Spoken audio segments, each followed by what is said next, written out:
Elisabide el vagabundo, de Pío Baroja. ¿Sersará a usted se nuben enamoratzia? Si ya o hiciera, esta guitarra yotzia. Canto popular.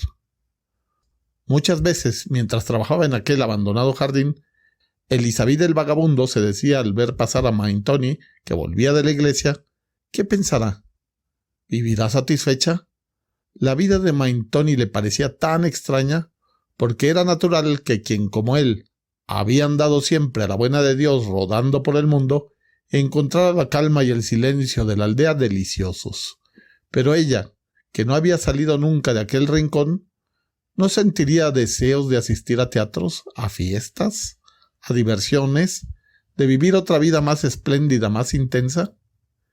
Y, como Elisabide el vagabundo no se daba respuesta a su pregunta, seguía removiendo la tierra con su azadón filosóficamente. Es una mujer fuerte, pensaba después. Su alma es tan serena, tan clara, que llega a preocupar. Una preocupación científica, solo científica, eso, claro. Y Elisabide el vagabundo, satisfecho de la seguridad que se concedía a sí mismo, de que íntimamente no tomaba parte en aquella preocupación, seguía trabajando en el jardín abandonado de su casa. Era un tipo curioso el de Elisabide el vagabundo. Reunía todas las cualidades y defectos del vascongado de la costa. Era audaz, irónico, perezoso, burlón. La ligereza y el olvido constituían la base de su temperamento. No daba importancia a nada, se olvidaba de todo. Había gastado casi entero su escaso capital en sus correrías por América, de periodista en un pueblo, de negociante en otro, aquí vendiendo ganado, allá comerciando en vinos. Estuvo muchas veces a punto de hacer fortuna, lo que no consiguió por indiferencia. Era de esos hombres que se dejan llevar por los acontecimientos sin protestar nunca. Su vida él la comparaba con la marcha de uno de esos troncos que van por el río, que si nadie los recoge, se pierden al fin en el mar. Su inercia y su pereza eran más de pensamiento que de manos. Su alma huía de él muchas veces. Le bastaba mirar el agua corriente, contemplar una nube o una estrella para olvidar el proyecto más importante de su vida. Y cuando no lo olvidaba por esto, lo abandonaba por cualquier otra cosa, sin saber por qué muchas veces. Últimamente se había encontrado en una estancia del Uruguay, y como Elisabide era agradable en su trato y no muy desagradable en su aspecto, aunque tenía ya sus 38 años, el dueño de la estancia le ofreció la mano de su hija, una muchacha bastante fea que estaba en amores con un mulato. Elisabide, a quien no le parecía mal la vida salvaje de la estancia, aceptó, y ya estaba para casarse cuando sintió la nostalgia de su pueblo, del olor a heno de sus montes, del paisaje brumoso de la tierra vascongada. Como en sus planes no entraban las explicaciones bruscas, una mañana, al amanecer, advirtió a los padres de su futura que iba a ir a Montevideo a comprar el regalo de boda. Montó a caballo, luego en el tren, llegó a la capital, se embarcó en un transatlántico y después de saludar cariñosamente la tierra hospitalaria de América, se volvió a España. Llegó a su pueblo, un pueblecillo de la provincia de Guipúzcoa. Abrazó a su hermano Ignacio, que estaba allí de boticario. Fue a ver a su nodriza, a quien prometió no hacer ninguna escapatoria más, y se instaló en su casa. Cuando corrió por el pueblo la voz de que no solo no había hecho dinero en América, sino que lo había perdido, todo el mundo recordó que antes de salir de la aldea ya tenía fama de fatuo, de insubstancial y de vagabundo. Él no se preocupaba absolutamente nada por estas cosas. Cavaba en su huerta y en los ratos perdidos trabajaba en construir una canoa para andar por el río, cosa que a todo el pueblo indignaba. Elisabide el vagabundo creía que su hermano Ignacio, la mujer y los hijos de éste le desdeñaban, y por eso no iba a visitarles más que de cuando en cuando. Pero pronto vio que su hermano y su cuñada le estimaban y le hacían reproches porque no iba a verlos. Elisabide comenzó a acudir a casa de su hermano con más frecuencia. La casa del boticario estaba a la salida del pueblo, completamente aislada. Por la parte que miraba al camino tenía un jardín rodeado de una tapia, y por encima de ella salían ramas de laurel de un verde oscuro que protegían algo la fachada del viento del norte. Pasando el jardín estaba la botica. La casa no tenía balcones, sino solo ventanas, y éstas abiertas en la pared sin simetría alguna. Quizás esto era debido a que algunas de ellas estaban tapiadas. Al pasar en el tren o en el coche de las provincias del norte, ¿no habéis visto casas solitarias que, sin saber por qué, os daban envidia? Parece que allá adentro se debe vivir bien. Se adivina una existencia dulce y apacible. Las ventanas con cortinas hablan de interiores casi monásticos, de grandes habitaciones amuebladas con arcas y cómodas de nogal, de inmensas camas de madera, de una existencia tranquila, sosegada, cuyas horas pasan lentas, medidas por el viejo reloj de alta caja que lanza en la noche su sonoro tic-tac. La casa del boticario era una de estas. En el jardín se veían jacintos, heliotropos, rosales y enormes hortensias que llegaban hasta la altura de los balcones del piso bajo. Por encima de la tapia del jardín caían como en cascada un torrente de rosas blancas, sencillas, que en vascuence se llaman chorúas, locas, por lo frívolas que son y por lo pronto que se marchitan y se caen.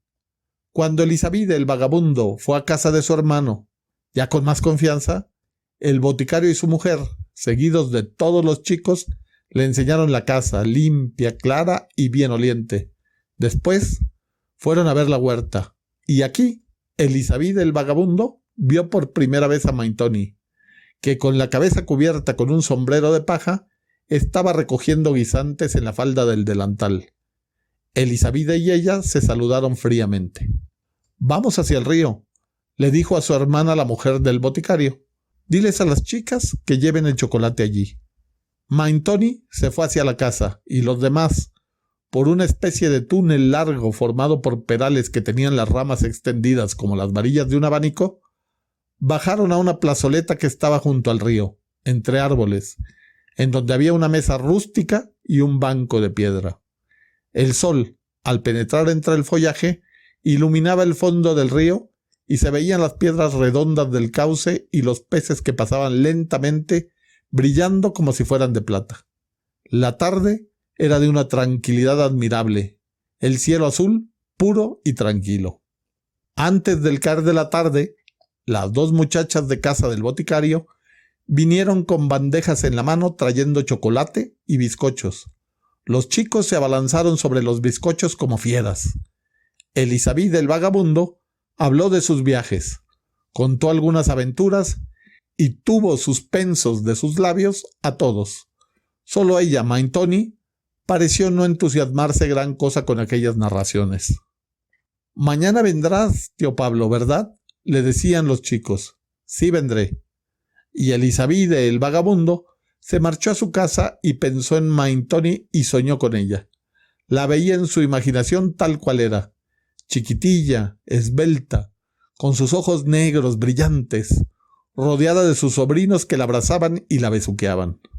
Como el mayor de los hijos del boticario estudiaba el tercer año del bachillerato, Elisabide se dedicó a darle lecciones de francés, y a estas lecciones se agregó Mentoni. Elisabide comenzaba a sentirse preocupado con la hermana de su cuñado, tan serena, tan inmutable. No se comprendía si su alma era un alma de niña, sin deseos ni aspiraciones, o si era una mujer indiferente a todo lo que se relacionase con las personas que vivían en su hogar. El vagabundo la solía mirar absorto. «¿Qué pensará?», se preguntaba. Una vez se sintió atrevido y le dijo: «¿Y usted no piensa casarse, Mentoni?». «¿Yo casarme? ¿Por qué no? ¿Quién va a cuidar de los chicos si me caso? Además, yo ya soy nescazarra, solterona», contestó ella riéndose. «¿A los 27 años solterona?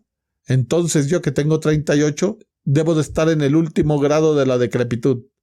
Mentoni a esto no dijo nada, no hizo más que sonreír.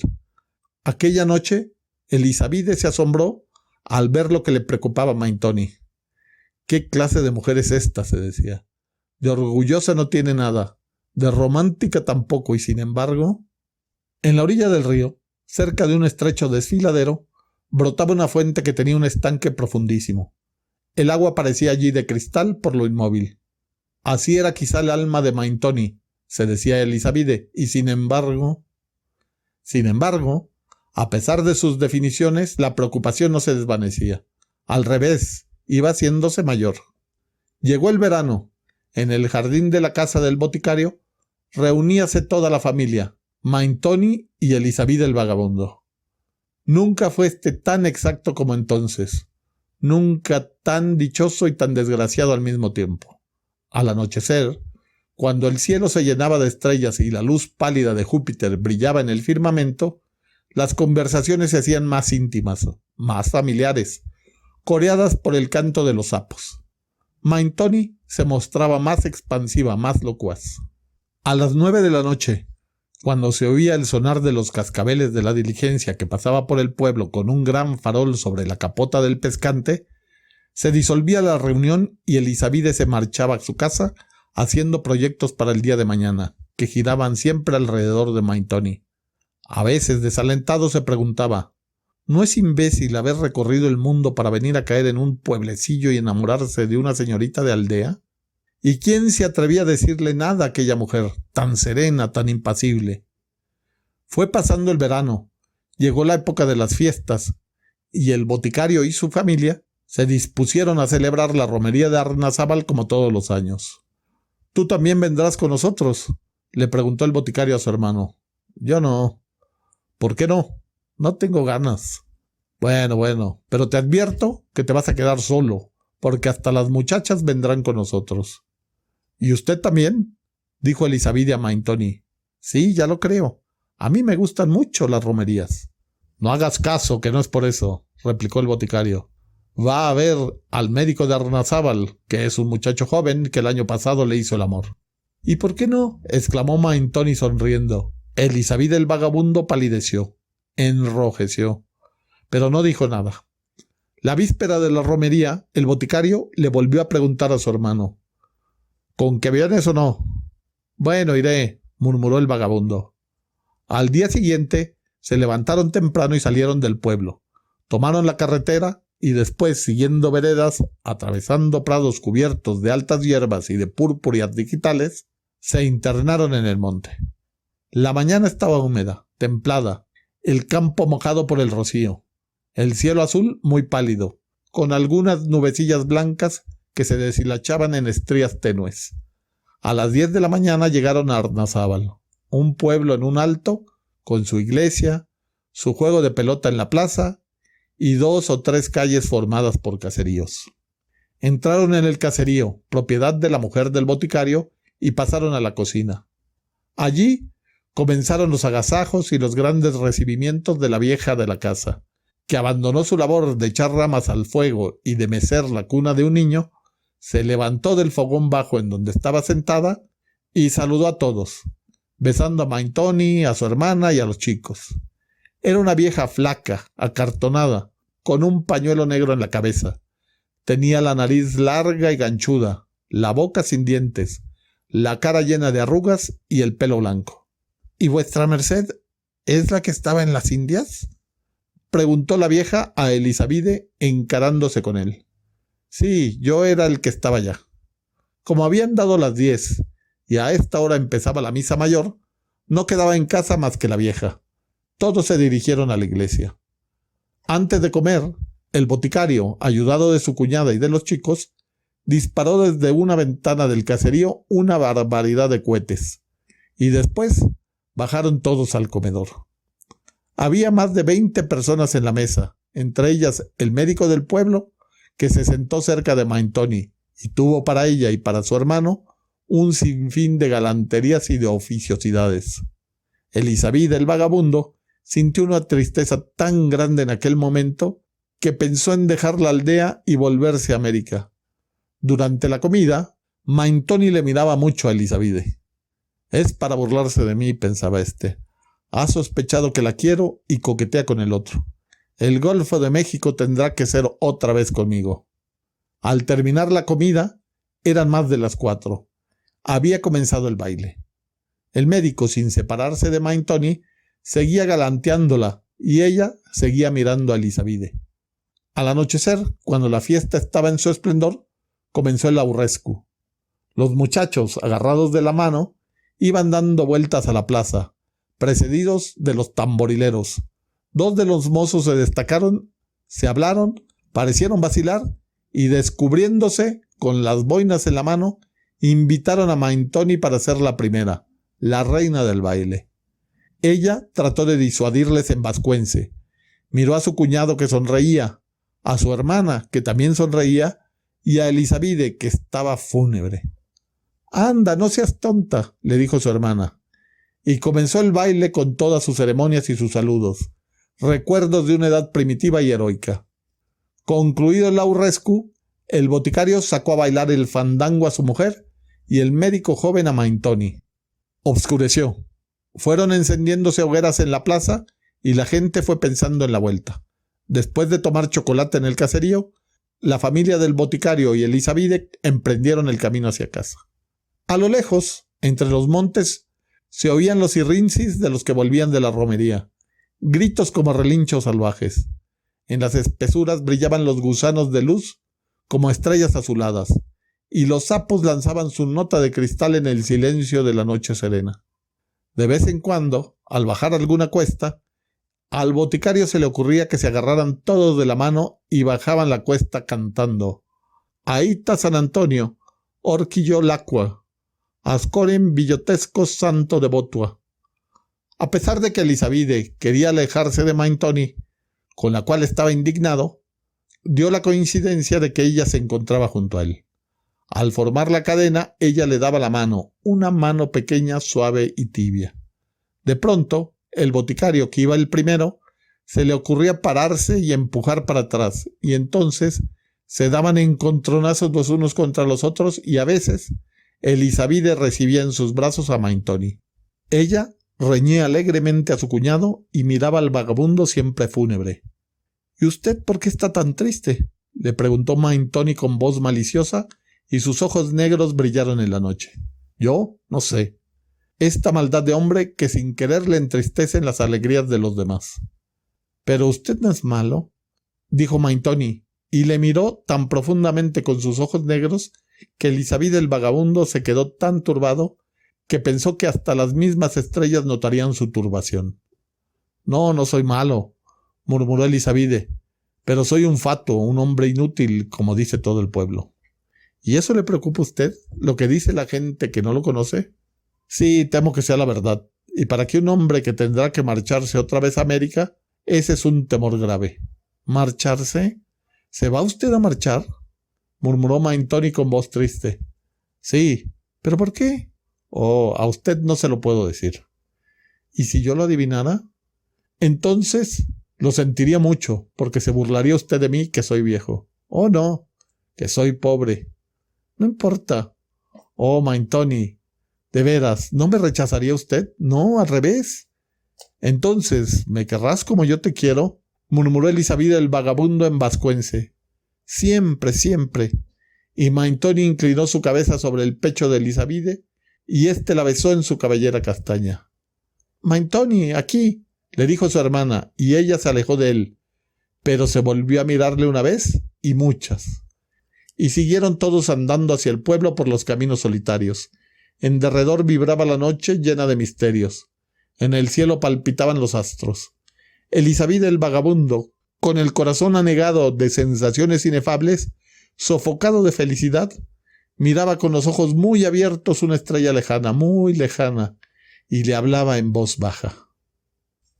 Pío Baroja nació en San Sebastián, España, en 1872 y murió en Madrid en el año de 1956. Perteneció a la llamada generación del 98. Sus obras casi siempre están cargadas de pesimismo y de otros elementos muy propios de su personalidad, como el anarquismo, el anticlericalismo y el individualismo.